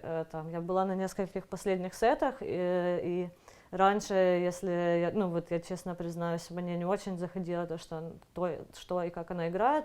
С прошлого года, когда мы поиграли первый раз с ней вместе в Москве, это была последняя вечеринка перед карантином, на которую я поехала за границу. Я тогда играла с ней, с Муравьевой, с нами должен был быть Кала, но вы, по-моему, даже в Трутолке обсуждали, почему это не произошло. Было, да, дело. Вот, и я тогда услышала Яну, мне просто так зашло. Ну да, она развивается динамично очень. Мы, кстати, второй раз о ней говорим. Давай Я вернемся, соскучилась просто. давай вернемся к тебе. Твои итоги на сегодняшний день я буду подглядывать, потому что я не запомню. 4 альбома, в сборнике 9, не учитывая нечто. Ну, кстати, не указано, это я смотрела в Resident Advisor. Это же ты корректируешь. Да, но я завтыкала записать последних, наверное, 4 релиза. Ну вот я перечисляю то, что у тебя там указано, тебе нужно обновить информацию, дорогая. Коллаборация с Кло для Ransom Note. Да, Что дальше? Я же уверена, что у тебя там в закромах там куча всего. Еще есть 3 релиза, которые запланированы. Мне нужно отдать тоже в срочном порядке. И я сейчас не могу как бы... Не называй, просто потому что насколько они готовы. И ну, сейчас не особо могу о них сказать, потому что нужно сдать материал и подтвердить его. Вот, и альбом с Толкачевым. Да, это интересно. Вот, мы уже наджемили, на самом деле, очень много материала, но так как мы вот последний раз пересматривали, там, может, есть трека 4, который точно можно сделать, ну и как бы еще в процессе. Это очень забавно, когда мы пришли в гости к ребятам, все разговоры были только: ой, слушай, я тут битов наделал, типа, что с ними делать? Что с ними будем делать? Типа, о, 150 BPM, такая бочка, типа, классная, там, давай сделаем электро. Я вижу, что ты явно принесла свой тач такой сюда, и порядок появился, и он чувствуется. И очень круто, что вы запланировали такую общую работу. И тоже чувствуется, что вы прям, ну, into that, знаешь, горите. Ну, как бы у Стасика все понятно, у него там уже сколько, 50 позиций на дискоксе, у меня чуть поменьше. Но это меня очень вдохновляет, как бы не отставать. Ну, мне кажется, что, ну, прикол же не в количестве, а в качестве. Мне кажется, что Стас как раз тот человек, который поможет тебе прям сконцентрироваться на вот, ну и привнести, собственно, свои тоже. Главное не влиять друг на друга в плохом ключе. Вот в отношениях с мамой. Мне интересно, поскольку, ну, если честно, мне интересно, а ты часто к ней обращаешься за какой-то помощью, вопросом, там, в отношениях или там кризис какой-то твой? Ты можешь к ней прийти и сказать: мама, помоги разобраться? Поскольку мне, ну, я реально часто обращаюсь к психотерапии, поскольку есть такие вопросы, на которые я даже не могу... То есть я много чувствую, там, анализирую и очень серьезно к этому подхожу, но иногда не хватает смелости, ну, как бы... Нет. Решительность? Нет, не решительность, а вот как бы есть сомнения насчет того, а правильно, ну, хочется какой-то поддержки, знаешь, специалиста, чтобы точно не заблудиться, вот, не, ну, и не, типа, не сделать какой-то... Нет, без вариантов бросить монетку. Ну да, это тупо. Мне бы хотелось сделать вот, как знаешь... Рационально. Да. Слушай, да, но я стараюсь, ну, типа, из-за того, что у нас классные отношения с мамой, я стараюсь этим не злоупотреблять, как бы, и самой решать свои вопросы. Ну, и в этом, как бы, и прикол самостоятельности. Ты знаешь, типа, что ты всегда можешь на кого-то рассчитывать, но, типа, лучше не грузи других людей своими проблемами, которые ты можешь решить сам. Да, но если сейчас я спрашиваю как о маме конкретно, как она, ну, у нее профессия такая, это как бы, знаешь... Ну, я же за это не плачу, за то, что она моя мама. Ну, конечно, но все равно, как специалист, если бы у меня мама была психотерапевтом, наверное, я бы иногда с ней консультировалась. У тебя нету такого, да? Слушай, я с ней могу поговорить, я знаю, что я могу с ней поговорить обо всем вообще, обо всем на свете, о книжках и о музыке тоже, о другой музыке, и о книжках, которые, ну, скажем, мое ближайшее окружение их не поймет. Ну, я перестала с друзьями, ну, как бы, по большому счету, если у меня какие-то там серьезные вопросы, я не обсуждаю их с друзьями, я сразу иду вот к специалисту. Мне кажется, что пойти к психотерапевту, ну, никто тебе лучше не разложит карты, знаешь, Ну, образно. типа, разложишь карты, ну, хорошо, а почему, ну, я, например, с мамой могу поговорить о таких вещах в стиле «почему ты Тарковский лох?». В общем, да, не знаю, типа, продолжая раскладывать с мамой, я стараюсь быть самостоятельной, но я знаю, что я могу на нее рассчитывать. И в этом плане мне супер повезло, потому что, ну, не у всех такой родитель или такие родители. 100%. То есть тебя просто успокаивает тот факт, что она существует, и то, что ты в любой момент можешь к ней обратиться, и это и есть, собственно, та поддержка, которую она оказывает.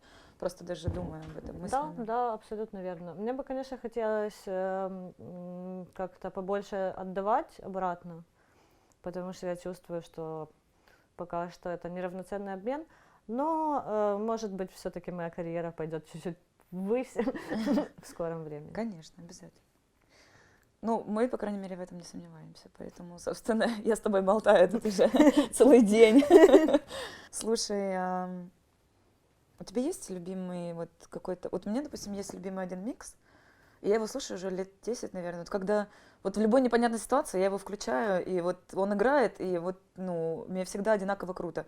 Есть что-то такое, что ты слушаешь, и тебе всегда вот одинаково круто? Есть любимая диджейка, собственно, из коллектива Ramix, и у нее есть микс для Наив, для Violet из Лиссабона. Вот, у нее есть лейбл, и она вроде как там в каком-то клубе в Лиссабоне резиденты делает вечеринки. И вот у нее есть этот Наив, и есть микс Молли Монстер, моей подружки из Познани. У нее вообще очень интересная история. Она играла лет 10, потом на 5 лет у нее был перерыв в карьере. И потом, когда она вернулась, она прям выстрелила, у нее там и для Крека, и для Resident Advisor, она и на сетевом фестивале поиграла, ну там на ансаунде, на польских фестивалях, понятное дело.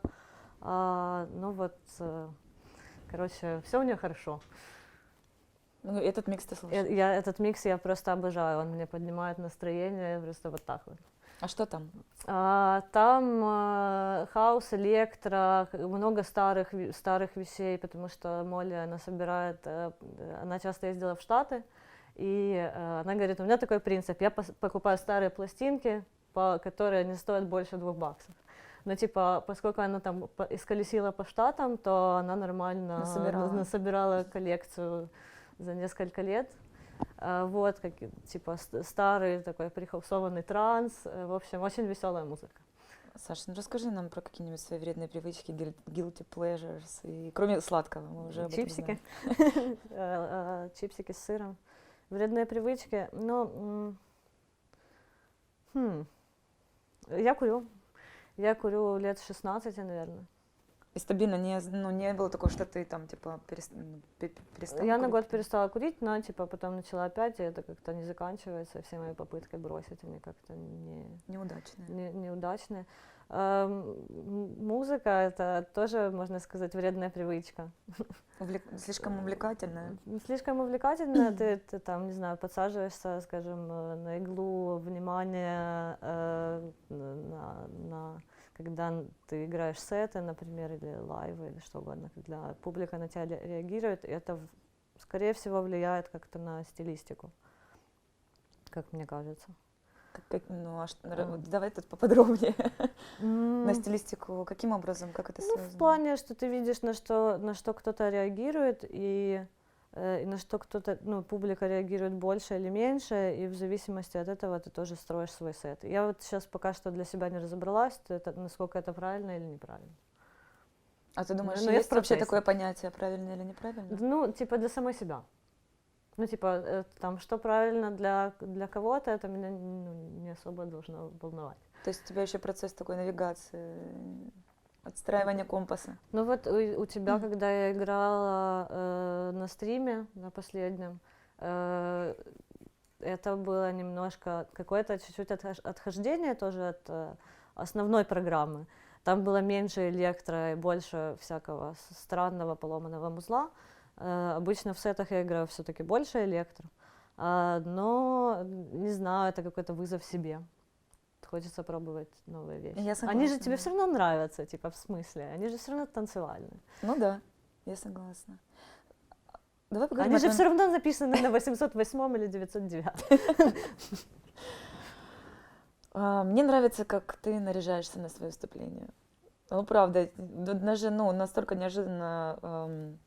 Мы уже говорили с тобой, и я думаю, что стоит поговорить о твоем платье, которое стало иконой Болерума в Киеве. И фотография, кстати, оттуда, она теперь как обложка очень многих твоих работ. Я видела для многих подкастов. Но там еще миксов. свет хороший был. Расскажи об этом платье. Я познакомилась с Настей Падалкой, которая пошила, собственно, это платье. Это было из там, одной ее коллекции, это молодой украинский дизайнер.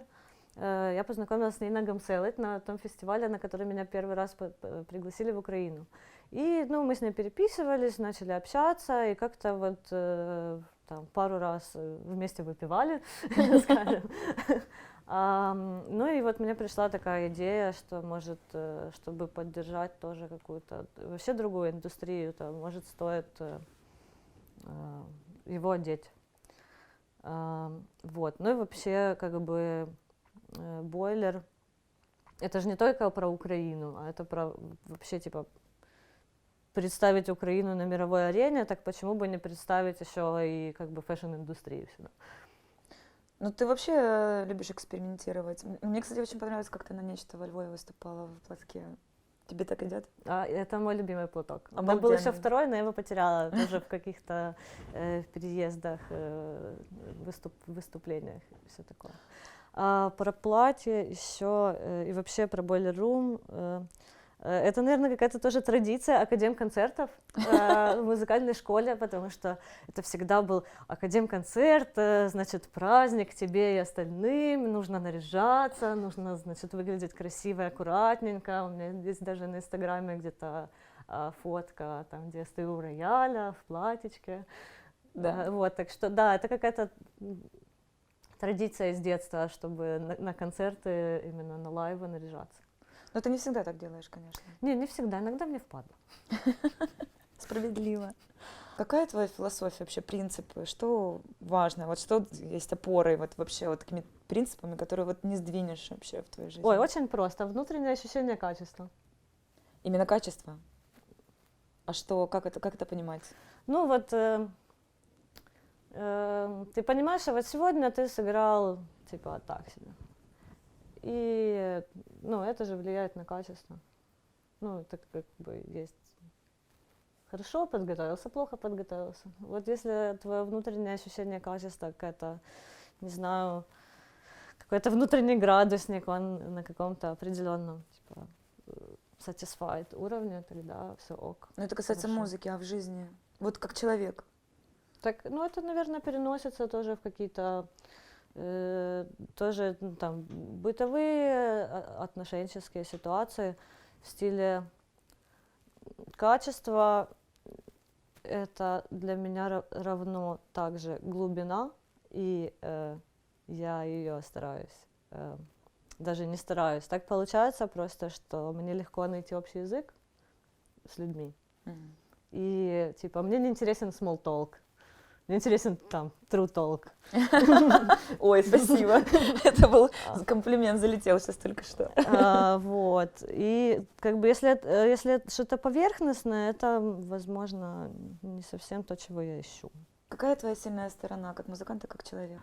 Сильная сторона как музыканта. Не знаю, если я и так, типа, единственная девочка, которая, по сути, играет лайвы настолько, типа, там, часто, я там какого-то добилась уважения, не знаю, среди коллег, среди там публики.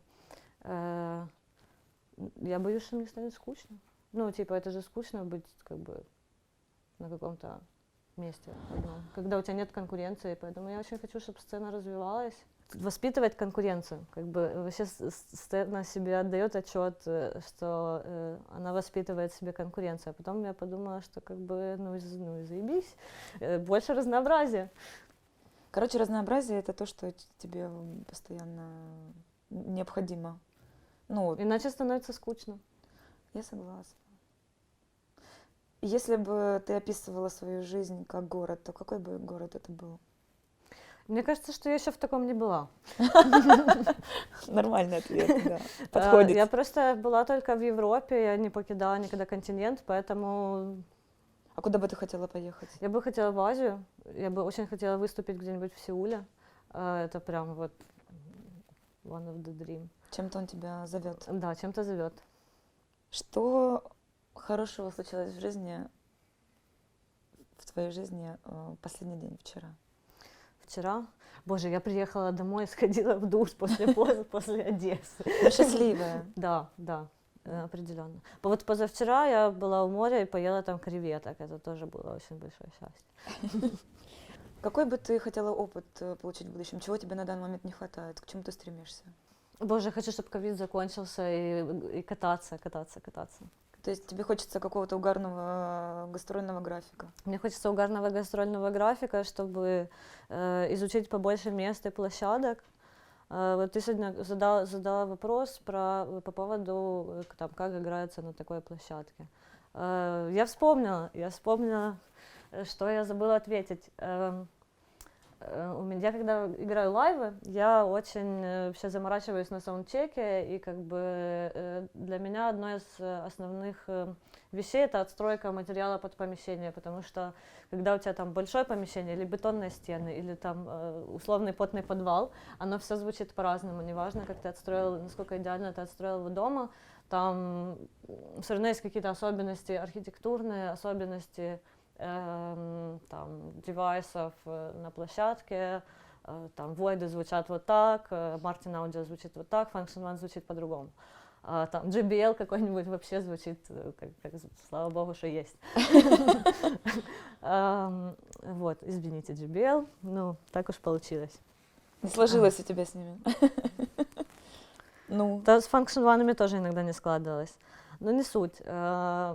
Просто вот, например, в таком помещении, как мы были сегодня, я помню, когда я играла на тетрапаке у Славы на схеме спан, это была просто какая-то беговая дорожка, потому что, ну, этот тетрапак достаточно длинный, и там 2 ряда колонок, и слава богу, что я была в беговых кроссовках, потому что ты выставляешь луп, там, какой-то кусочек своего лайва, бежишь в другой конец помещения слушать, насколько у тебя ровно все звучит.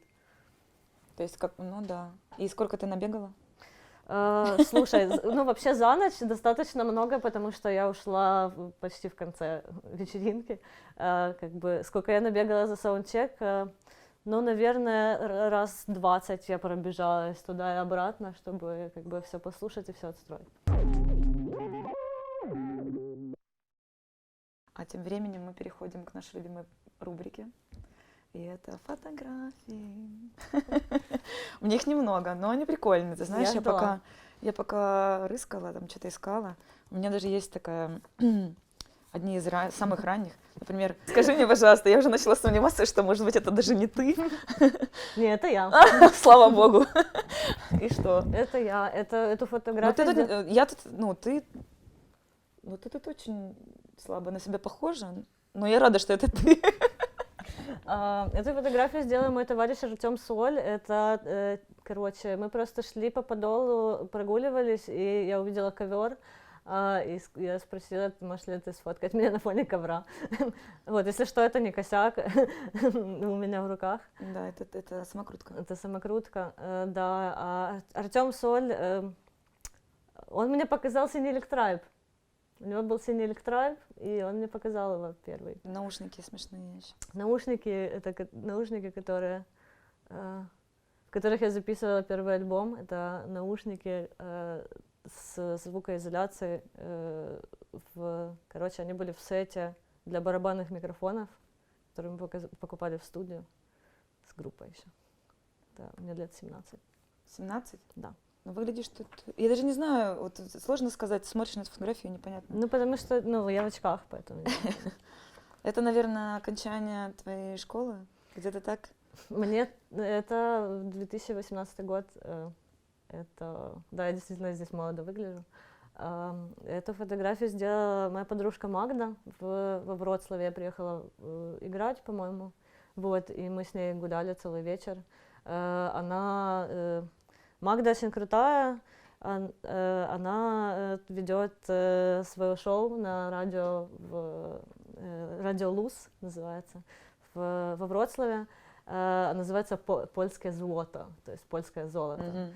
Вот, и если у меня, например, выходят какие-то релизы на польских лейблах, то она тоже просит меня, типа, подкинуть ей тречки. Вот это самая ранняя, самая первая фотография, которую ты публиковала на Фейсбуке. Я сейчас смотрю, думаю, а как эта фотография связана с тобой? И только когда начала потом листать, я поняла, что это ты с дредами сидишь. Но Да. вот честно, я очень удивилась, что у тебя были такие длиннющие дреды. Это мой басист, Тараш Скуспитовский, это две его гитары, которые выглядят точно так же, как и мы, с Тарасом. Вот, одну из них он купил в Штатах, насколько я помню. Вот, Это сколько тебе лет? Это мне лет 16, наверное, да. Это мы играли, мы иногда делали такие хэппинг, типа такой музыкальный захват, например, если в парке есть какая-нибудь, это было в парке Шевченко, и мы просто приехали, дали 50 гривен мороженщику, подключились к его... Генераторы? Подключились, ну да, типа Сети. к сети, и подключили туда инструменты, и просто шпилили несколько часов на воздухе. Ну а поскольку музыка, ну типа это шугейс, какой-то там арт-рок, то это было довольно, ну типа вписывалось в контекст дня. Класс. Мы как бы никому не мешали, наоборот, было какое-то завлекало. А вот здесь тебе 15 лет, и ты держишь в руках Робота. робота, да. Расскажи об этом. Тут Мгм. это, у тебя пирсинг на губе, Да, да? да, у меня было когда-то вот здесь, вот здесь и вот здесь. Следов не осталось. Ну, почти. Если присматриваться, то да, можно сделать Ну вот зуб. тут реально, вот как будто бы не ты. Я только по описанию фотографии поняла, что это ты. Да, это сделал фотографию тоже мой друг Нестор. Он раньше был довольно известным дизайнером. И это на балконе у тоже одного музыканта, Юра Мокрі Дерево.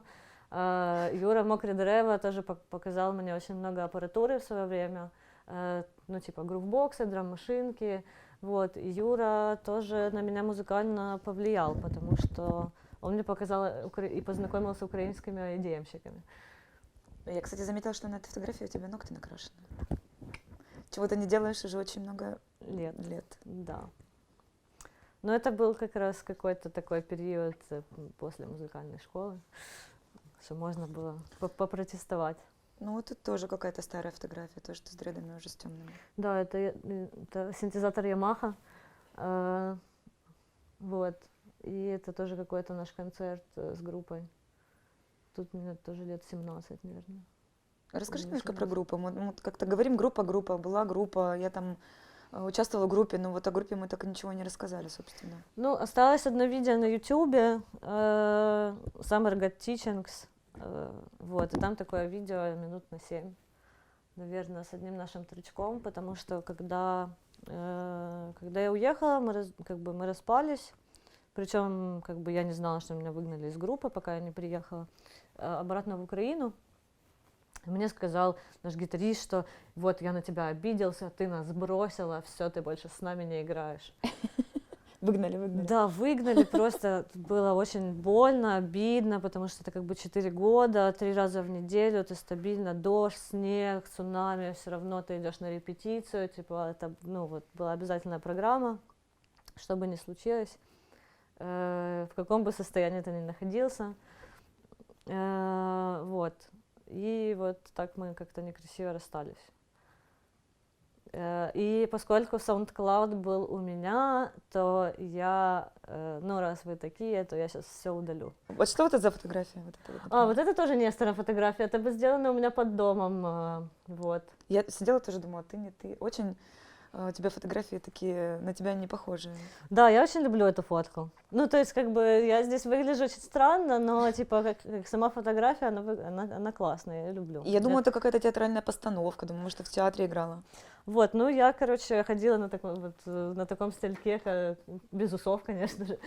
А усы тебе дорисовали уже Да, на нарисовали фотографии? нет, карандашиком нарисовали. Ну вот, то есть на лице, Да, но это не на фотографии. не на фотографии, это на лице. Ну это какой-то супер угарный стиль, если честно. Ну, как твидовый плащ и шляпа. А шляпы носишь? Уже нет. Но, знаешь, мне бы очень хотелось большую шляпу с полями на лето. Это как-то, не знаю, красиво. Киношно. Ты где ты сидишь? Это остановка на Бессарабке. Вот, там где-то рядом эта остановка. Это Ты фотография. малая здесь сидишь. Да, мне 18 лет. И вот это тот второй платочек, который я потеряла, за который мне очень обидно. Который твой любимый второй. Да. Ты тут такие вот- длинные волосы себе хочешь? Да. Да? Такие? Хорошо. Ждем. Недолго осталось. О, это вот как раз когда я играла под посольством Венгрии. Вот. Если честно, когда ты говорила об этом, я думала, наверное, фотография оттуда. Да, это Да. она. Это она. Ты, кстати, Ну, типа, что это не агрессивно, а все равно понятно, что мы выходим на улицу за что-то. ну, хотя бы не скучно. Спасибо тебе большое за интервью. Встретимся 15 числа, 15 мая.